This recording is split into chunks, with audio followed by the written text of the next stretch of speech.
We'd also like to talk a little bit about mindset, and what we mean by that is prepping your mind and essentially your spirit to get good training time out of your range time. What we mean by that is getting that mental shift. It's one thing to practice for performance and things like that, but unfortunately, the real life fight or flight and the way things go down in the real world, they're never pretty. And for some people, going to the range is fun, and it absolutely should be. It should be a pleasant experience, should be something that you look forward to, and just have a world of fun trying to improve and increase your performance for sure. But I want to talk a little bit about the not so pretty, not so fun part of training that should be addressed. So when you go to the range, and it could be shooting, it could be your hand-to-hand training, it could be other forms of defensive training, there should be a level of mindset. And it should be kind of like every time that you're going to the range, you're practicing for the Super Bowl, okay? You're practicing like it is game time every time. So putting your best effort behind every drill, every shot, everything. And that's one way to look at it, but internally in your mind, there should be some kind of focus, a place that you go mentally, so that way you can bring to the surface those either emotions and those drivers to help you perform like it's the Super Bowl. And here's what I mean, is that if we've ever been in a real life fight or flight encounter or combative type encounter, then we know that it's ugly, it's bloody, it's all the things that we don't want to think about. And so we have to be okay with that mentally. So for you parents out there, for you that have loved ones out there, which is pretty much everybody, you know, if for instance, I have a good personal friend or a loved one and they're in trouble and they're being attacked, accosted, or whatever, think about it. What would you not do to protect that loved one or whatever? What would you not do? Most people would say there's nothing. There's nothing you wouldn't do. So help me understand that.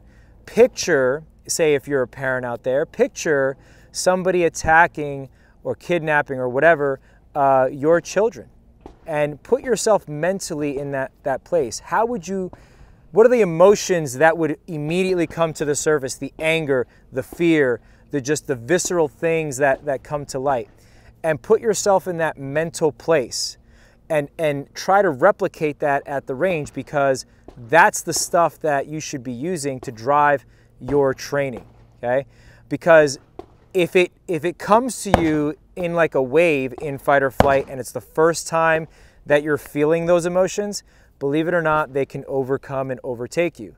So those are some things that we like to incorporate into our mental aspect of our training as it drives the physical. So what are some things that you do to prepare? Again, like when you become a CCW holder or when you buy a firearm, you just transition from being a harmless person to a peaceful person, right? What's the difference? The difference is that a harmless person is, you know, is a good person, but has no ability to inflict harm on others, but they choose not to. A peaceful person is peaceful because he chooses not to be a bad guy, even though he has the capability to do so. Right. And that's not necessarily a bad thing or a good thing, right? Right. So that's just another aspect of the mindset. You have the ability to inflict and cause harm, but you temper that ability with the driver of the mindset that you want to be peaceful or keep peace. You do things to avoid conflict, which is certainly what we want to do. The warrior priest mentality. Right? Yeah, the warrior scholar, as we like to say. Scholar, there you go. No, but seriously, so for me at least, like every time I walk out that door, I guess this just be a latent effect of me being super paranoid, right? And an overthinker. I tend to create situations in my mind when I'm driving down the freeway, I'm at Irvine Spectrum, right? Or hang out at the marketplace. I don't know why I'm throwing these places out. But with that in mind though, my training is driven by the fact that I create situations in my mind. And if I personally think when I war game in my head that I cannot handle that situation, then that's gonna drive my training this weekend. All right, like for example, if I need to take a 25 to 50 meter shot, right, against possibly a mass shooter, can I do that? Can I do that with this firearm? Is my ammo supporting that? Do I have the capability to do that?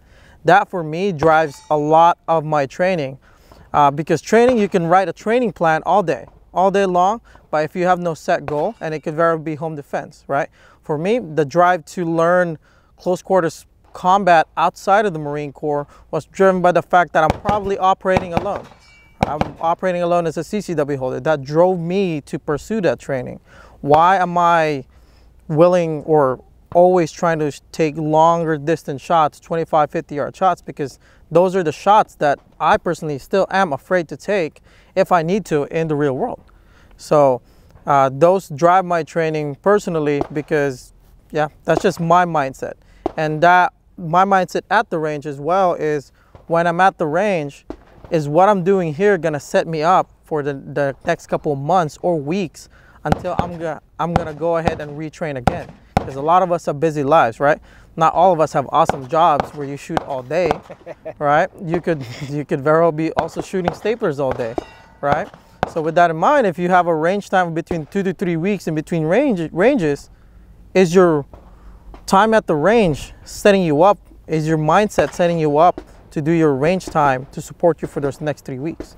So right, absolutely. And another thing that you should be able to do with your friends. Most of us go to the range with our friends and people that we hang out with.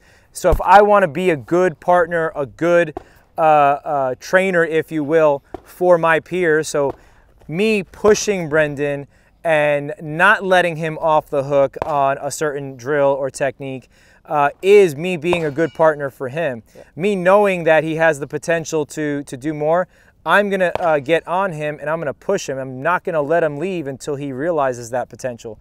So that's another aspect of the mindset. Train yourself with that intense mindset, but also train your friends. Be that person at the range to push your friends and give them a good experience by pushing them to realize their potential. Because at the end of the day, it's not that you're being a jerk or anything like that.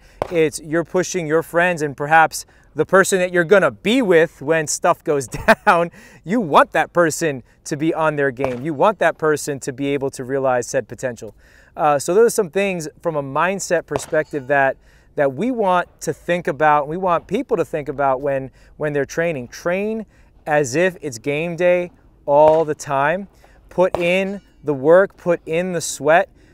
Be okay failing at the range, failing at a drill, because it only brings to light what you need to work on, which allows you to go back to the home and dry fire the crap out of it. So that way next time you can make that weakness that was brought to light a strength. Yeah, I mean, the best analogy lately that I've gotten is from I was having my apartment worked at, and the dude, the handyman was saying like, oh dude, you like guns, and he likes guns as well. And so this is what he said, and it stuck with me. He's like, to get good at building something, right? Because at the end of the day, the firearm is just a tool. It is. To get good at building stuff, let's say to get good at building a house, you don't get good at hammering, right? You just don't hammer all day, right? You don't like hammer 200 nails all day. Guess what you do? You build stuff, right? The same thing here, right? The gun at the end of the day is just a tool, and you yourself putting yourself in those situations, in the mindset, is you building that house and practicing it just in case you actually need to. Right. So just some ideas about mindset and your drivers at the range, and how you can make your range time, whatever it might be, indoors, outdoors, even dry fire, the most advantageous and the most valuable, because time is what we have that is a commodity that is always running out. So we know that people don't have the time to go to the range, as Brendan said, so why not make the best of it in those ways? So some ideas. We hope this helps as you embark or continue your training, both indoors, outdoors, and at home.